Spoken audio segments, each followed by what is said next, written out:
You know the Alps for its breathtaking mountains, world-class ski resorts, and gorgeous scenery.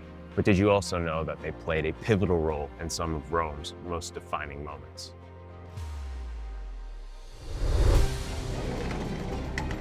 They became the stage for one of the most audacious military campaigns in all of recorded history. You can just imagine an entire Carthaginian army making their way through.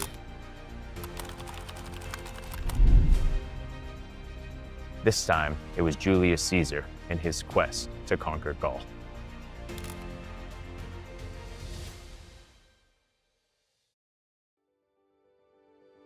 These majestic peaks weren't just a natural barrier, they were a battleground, a lifeline, and a gateway to empire. From Hannibal's daring invasion to Caesar's conquest of Gaul, and the desperate defense against the barbarian tribes from the north, these mountains have seen it all. Today we're in Aosta, Italy, the Rome of the Alps, to explore how this strategic region played an important role in Rome's history and why its legacy still endures today.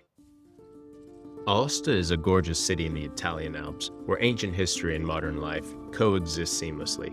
Nestled in the heart of the Alps, it's a hub for skiers, hikers, and travelers looking to explore one of Europe's most picturesque regions. But beyond the world-class ski slopes and excellent restaurants, Aosta is also a time capsule of Roman history. Walk down its streets and you'll find remnants of Rome everywhere. From its towering Arch of Augustus to the imposing Porta Praetoria that's still standing after nearly 2 millennia. This city isn't just a gateway to the Alps, it's a gateway to the past, where Rome's legacy is never far away. In Roman times, Aosta sat at a crossroads between two vital regions: Cisalpine Gaul, the area south of the Alps in Italy, and Transalpine Gaul, which met on the far side of the Alps, the lands to the north. These regions were not only central to trade and communication, but also to Rome's expansion across Europe.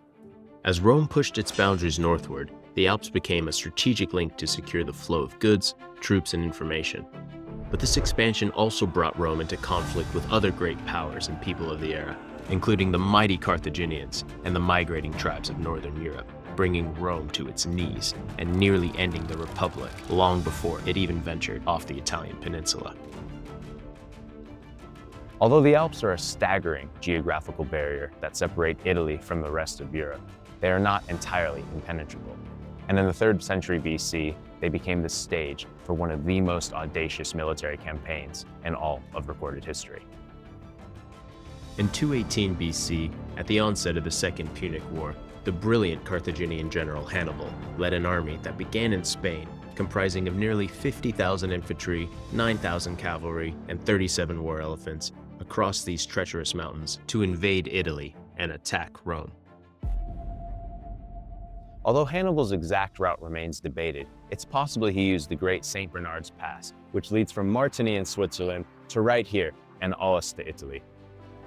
This is the Great St. Bernard Path here in Switzerland. I'm just outside of Lied, little village. It's absolutely beautiful and it's bitterly cold here in winter. You can just imagine an entire Carthaginian army making their way through this or one of the similar Alpine passes, and the incredible journey that it would have been. Behind me is Switzerland and Martigny, and ahead, Aosta and the Po Valley of Italy on the other side of the Alps. The hardships he and his soldiers faced were immense: freezing temperatures, avalanches, and ambushes by hostile tribes.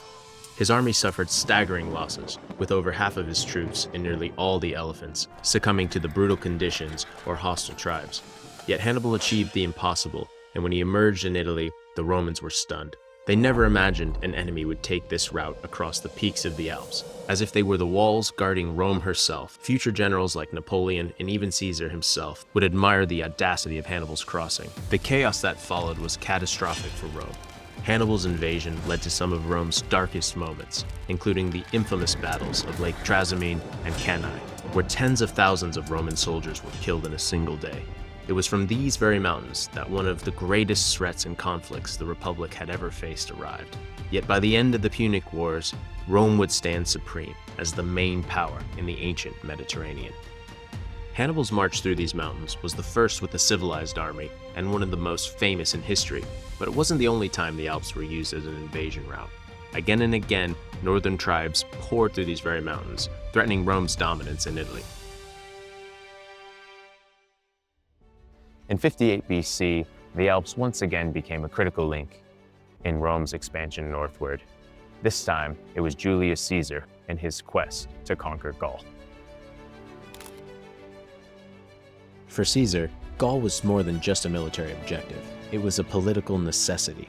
As a member of the triumvirate with Pompey and Crassus, he had secured proconsular authority in Gaul. This helped him get the wealth, glory, and loyal soldiers that he needed to secure power in Rome. The Alps served as a vital lifeline, connecting Caesar's campaigns to Italy. They allowed him to transport troops, supplies, and messages efficiently and provided a safe corridor for disseminating his carefully crafted propaganda back to Rome. Every victory in Gaul wasn't just a military success. It was spun into a political triumph that bolstered Caesar's standing amongst the Roman people. De Bello Gallico, written in Caesar's own hand, is one of the great works that has come down to us from antiquity. It was in the modern-day city of Martigny, Switzerland, that one of the early battles to control the Alps occurred. This is the Roman amphitheater of Martigny, here in modern-day Switzerland. Built at the beginning of the 2nd century AD, likely under Emperor Trajan, this amphitheater could hold roughly 5,000 spectators. And as I'm standing here recording this, you can just hear the incredible acoustics as well. The amphitheater underwent renovations at the end of the last century and had its inauguration in the early 90s. It's still used for events today. By the 2nd century AD, Octodorus, as it was called in antiquity, had grown into an important Roman administrative center in the region. Much of this development occurred under the Emperor Claudius, as his reign saw the expansion of Roman infrastructure here, including improvements to the Great St. Bernard's Pass, making it a vital link between Italy and the northern provinces. Claudius's investment in these Alpine routes wasn't just for trade. These Alpine roads would play a crucial role in his plans for the invasion of the island of Britannia. It was a century earlier, however, that Julius Caesar tried to secure this region, knowing that the Great St. Bernard Pass was critical to his invasion of Gaul. Here at the archaeological site of the Tepidarium in Martigny, just up the walkway from the museum, we have a bust of Julius Caesar himself. And of course, we know about this region, Martigny, from Julius Caesar's own hand in the Gallic Wars, which they have beautifully shown here on the wall behind us, and of course written in English in the various languages for those of us who aren't fluent in Latin to read from the great man, one of the most pivotal books from antiquity. As Caesar describes in this work, he sent the 12th Legion to take control of the area, and after a fierce battle against the local tribes, the Romans won, but couldn't hold the settlement. Despite this, their victory ensured Roman influence over the pass, solidifying its role as a gateway between Italy and the lands beyond. After years of relentless campaigning, Caesar's victories cemented Rome's dominance over the region, and finally, an end to the Gallic threat that they had feared for nearly 3 centuries. Conquering Gaul not only enriched him, but also gave him control of a massive army, ultimately paving the way for his rise as dictator. It was Caesar's nephew and adopted heir Octavian, later known as Augustus, who would take final control of the region and found the city of Augusta Praetoria, now the modern city of Aosta. After centuries of conflict, the Romans consolidated their control in the Alps and founded Augusta Praetoria in 25 BC. Established as a settlement for veterans of the Alpine campaigns, it became a critical hub for trade, military operations, and cultural exchange. Today, Aosta still bears the hallmarks of its ancient Roman origins all across the city. You can walk through the ancient Porta Praetoria, which was one of the main gates to the city. There's 3 entrances, the center, which was for carriages, and then the 2 outer, which were for pedestrians. It's the best preserved gate that remains in the city today, and you can even see some of the original marble slabs, which are visible on the external facade. If you continue east through the Porta Praetoria behind us, you'll end up at the magnificent Arch of Augustus. At nearly 12 meters high, this honorary arch was dedicated to Augustus when the city was founded for his victory over the local Cisalpine tribe. Although it's currently undergoing renovations, I look forward again to returning and seeing the monument and its full, ungarbed glory. Built in the years after the city's founding, the remains of the Roman theater, where performances entertained nearly 4,000 citizens, are still visible. At the time of filming, the site is currently under renovation, but the incredible 22-meter-high facade of the outer wall is still visible, and I look forward to seeing it when I return, hopefully later this year. At the heart of Aosta was, of course, the Roman Forum, which was the center of administrative, commercial, and religious activity in the city. Although not a vast amount of the Forum still survives today above ground, just beneath our feet is the mysterious Cryptoporticus, which is at the northern end of the Forum and survives in remarkable condition. This double-corridored, barrel-vaulted, rectangular horseshoe monument is still the subject of much debate. Much of the ancient city's towering walls still stand, outlining the perimeter of the original Roman city. And just behind me is the best surviving tower that still exists along the wall.